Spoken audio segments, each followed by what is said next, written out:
श्रीमद् भागवत गीता अध्याय 12। श्रीमद् भगवत गीता अध्याय 12 भक्ति योग। अर्जुन ने भगवान श्री कृष्ण से पूछा, जो भक्तजन आपके सगुण साकार स्वरूप की उपासना में लगे हुए हैं और जो आपके निराकार अविनाशी स्वरूप की उपासना करते हैं, इन दोनों में से श्रेष्ठ योगी कौन है? इसके उत्तर में भगवान श्री कृष्ण ने कहा, श्लोक 1। जो भक्तजन मुझ में मन को एकाग्र करके और परम श्रद्धा के साथ मेरी उपासना करते हैं, वे मेरे द्वारा परम श्रेष्ठ योगी माने जाते हैं। श्लोक 2। जो लोग इंद्रियों को वश में करके हर जगह संभाव रखते हुए और सभी प्राणियों के हित में लगे रहते हैं, वे भी निराकार अविनाशी अव्यक्त स्वरूप की उपासना करते हुए मुझे ही प्राप्त होते हैं। श्लोक 3। किंतु अव्यक्त निराकार स्वरूप में मन को लगाना देहधारियों के लिए बहुत कठिन है, इसलिए साकार की उपासना सुगम है। श्लोक 4। हे अर्जुन, तुम अपना मन मुझ में लगाओ, अपनी बुद्धि को मुझ में ही स्थिर करो। इसके बाद तुम मुझ में ही निवास करोगे, इसमें कोई संशय नहीं है।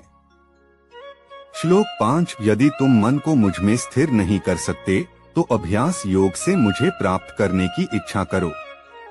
श्लोक 6। यदि तुम अभ्यास योग भी नहीं कर सकते तो मेरे लिए कर्म करो, यानी मेरे उद्देश्य के लिए कर्म करो।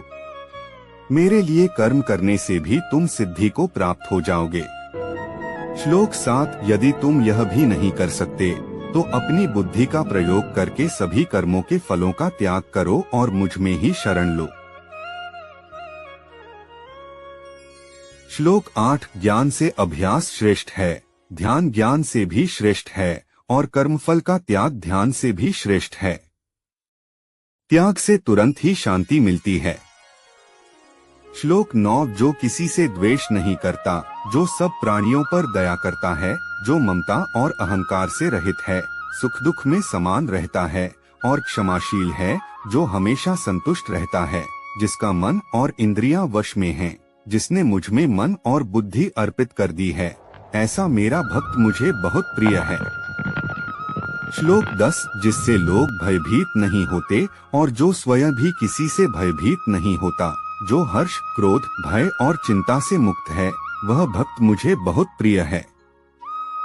श्लोक 11। जो निष्पक्ष पवित्र कुशल तटस्थ और दुहकों से रहित है, जिसने सभी कर्मों का त्याग कर दिया है, ऐसा मेरा भक्त मुझे बहुत प्रिय है।